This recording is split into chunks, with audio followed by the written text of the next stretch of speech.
Welcome back.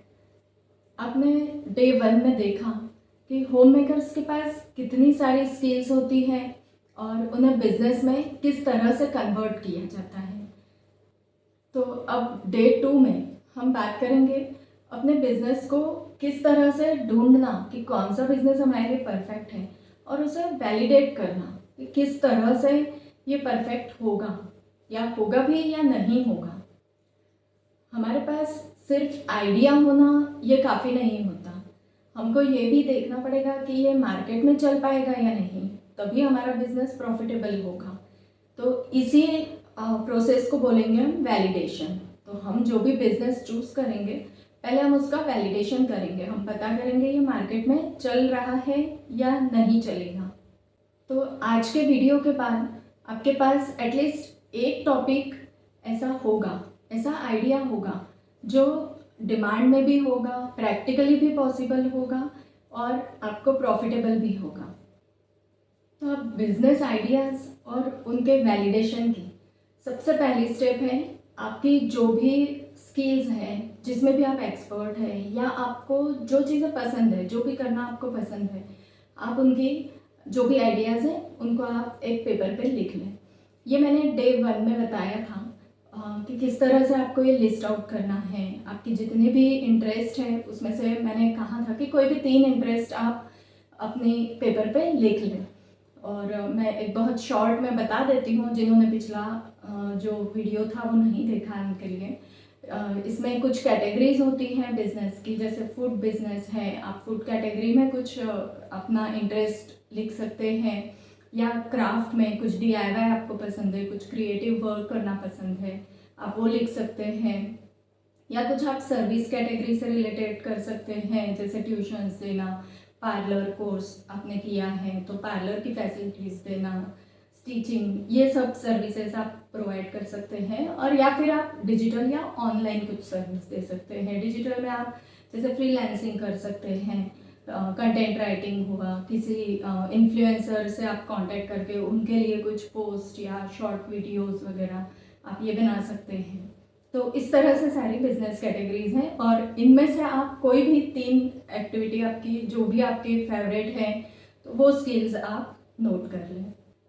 अभी हमें ये सोचने की ज़रूरत नहीं है कि ये आइडिया फिजिबल होगा या नहीं, किस तरह से होगा, हम इसे कैसे करेंगे। अभी जस्ट आपको अपना ब्रेनस्टॉर्मिंग करना है। आपके दिमाग में जितने आइडियाज़ आए आप बस उनको नोट डाउन कर लीजिए, आप लिख लीजिए। बस उन्हें आपको क्या करना है, बस एक पेपर लीजिए, उस पर आप हेडिंग डालिए मेरे 5 बिजनेस आइडियाज़, और कोई भी 5 आपके एक्सपर्ट साइड जो भी हो आप वो लिख लीजिए।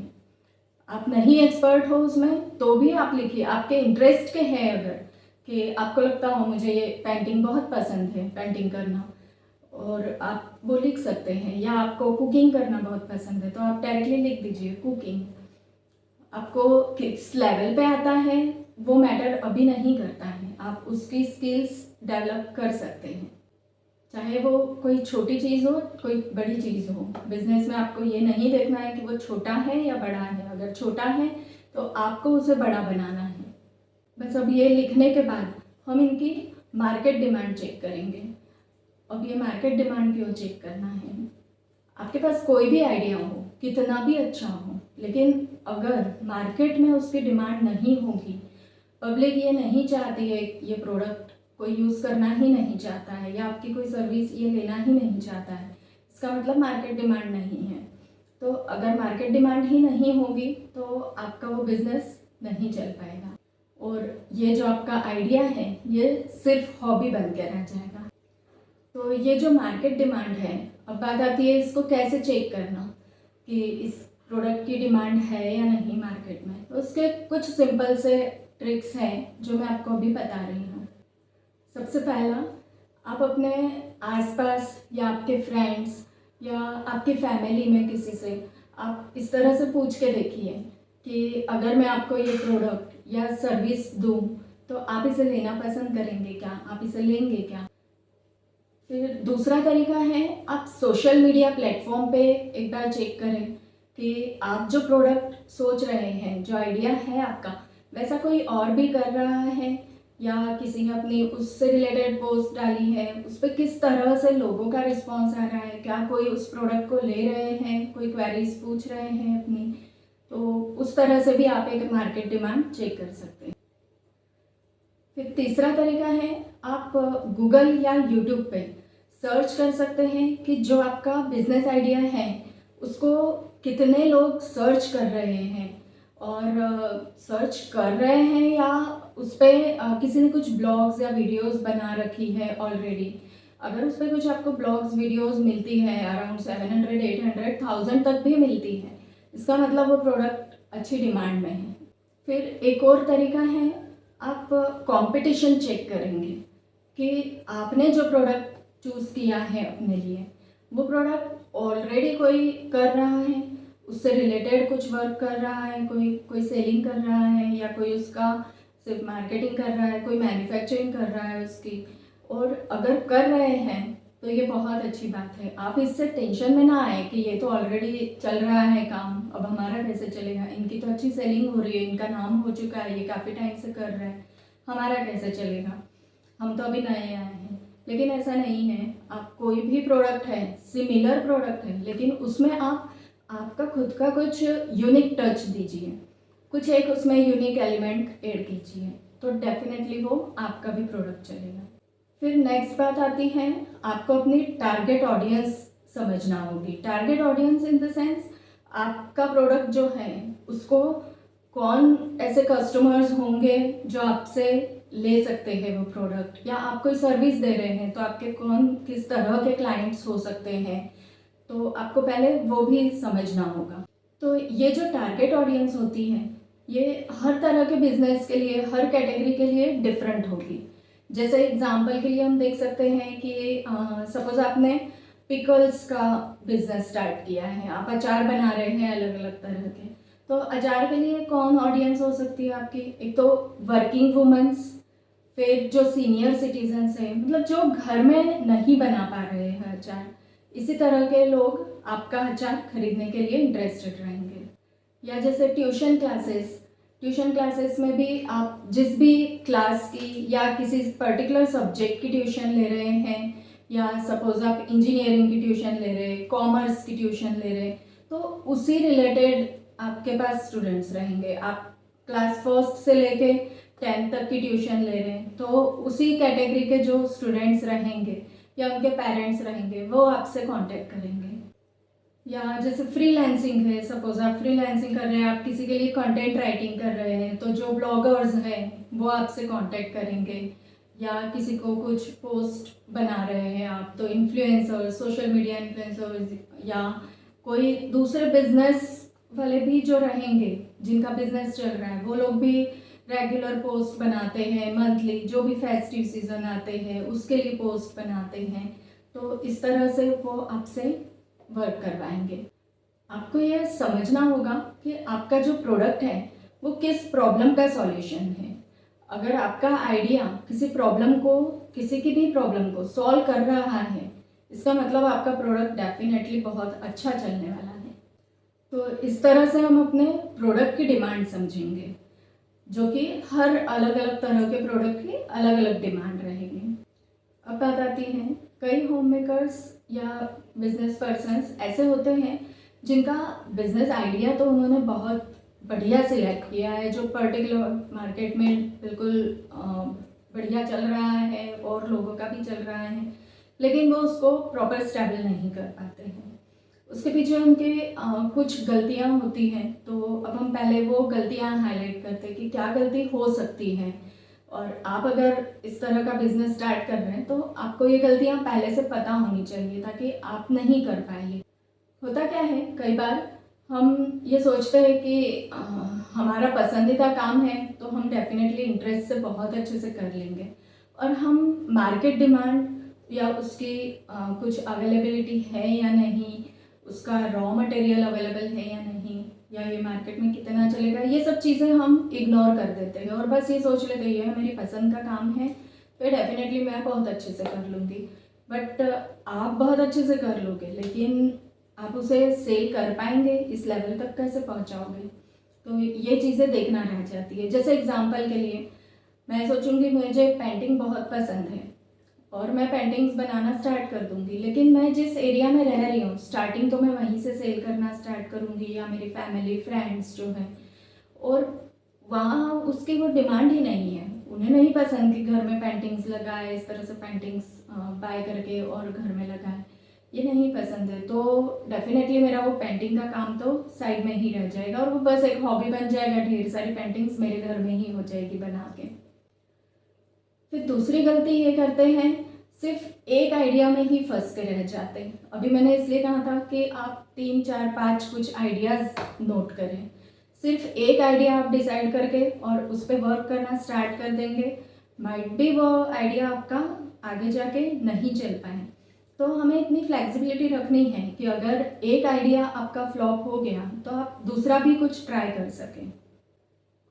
और तीसरी गलती जो है वो ये है कि बिजनेस हमने सोच लिया, हमें क्या करना है, आइडिया सोच लिया, हमें पता भी पड़ गया, मार्केट डिमांड भी है इसकी, अब उसको स्टार्ट करने के लिए बहुत बड़ा इन्वेस्टमेंट कर लिया।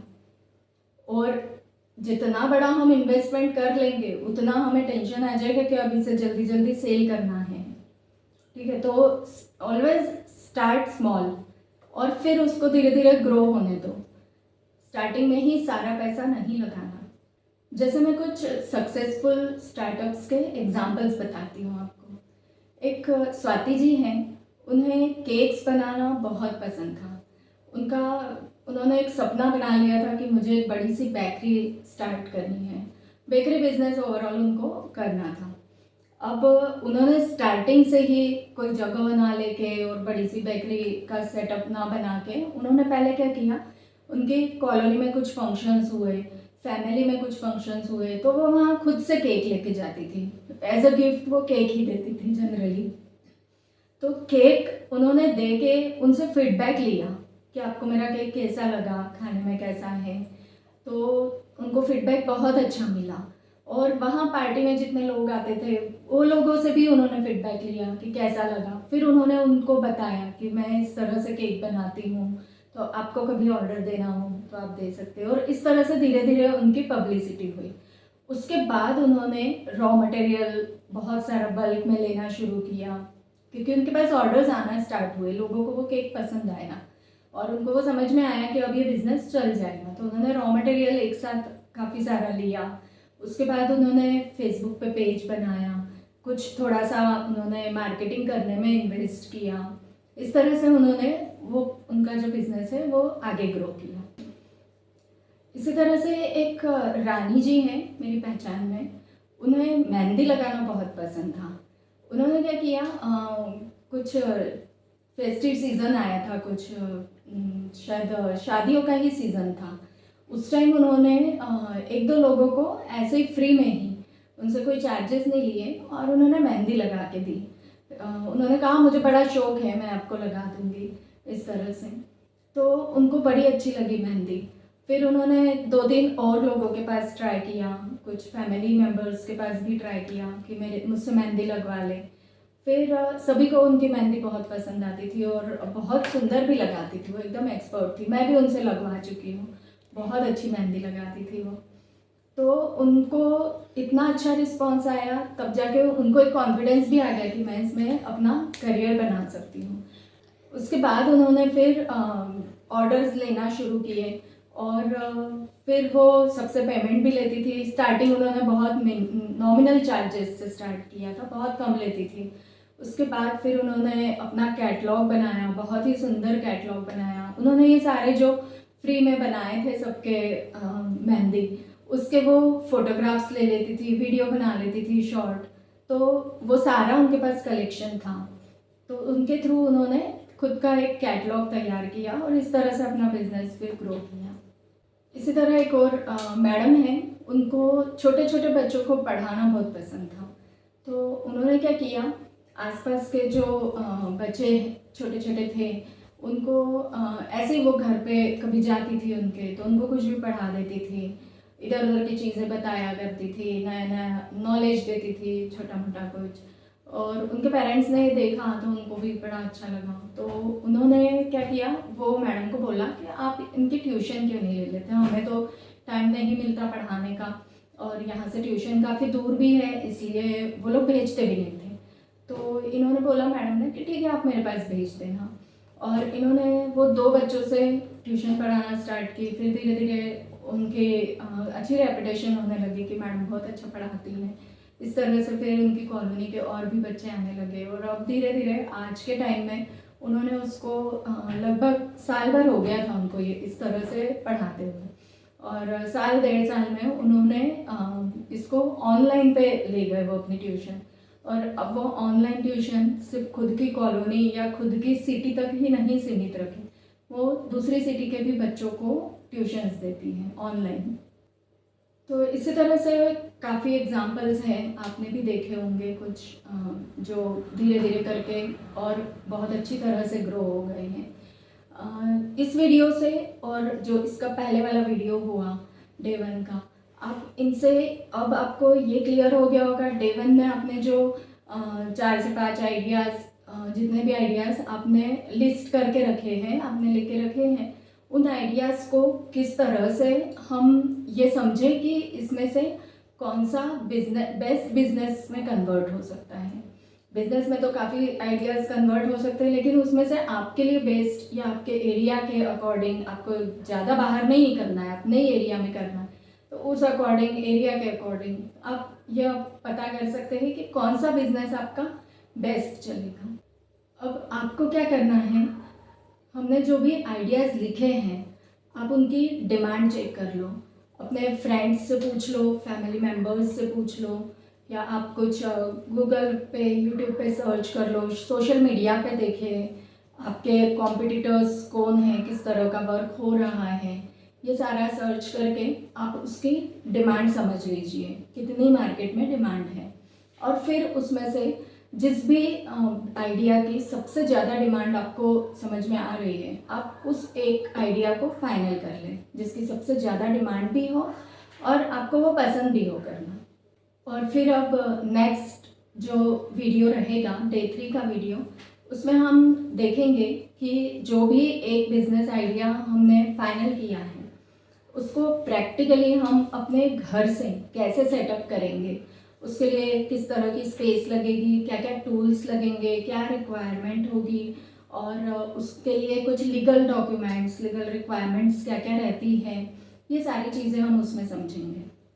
तो ये वीडियो भी अगर आपको पसंद आया हो तो जल्दी से इसे लाइक कर दीजिए, और चैनल को अगर आपने सब्सक्राइब नहीं किया है तो इसे सब्सक्राइब भी कीजिए। मिलते हैं हम नेक्स्ट वीडियो में, तब तक के लिए बाय बाय।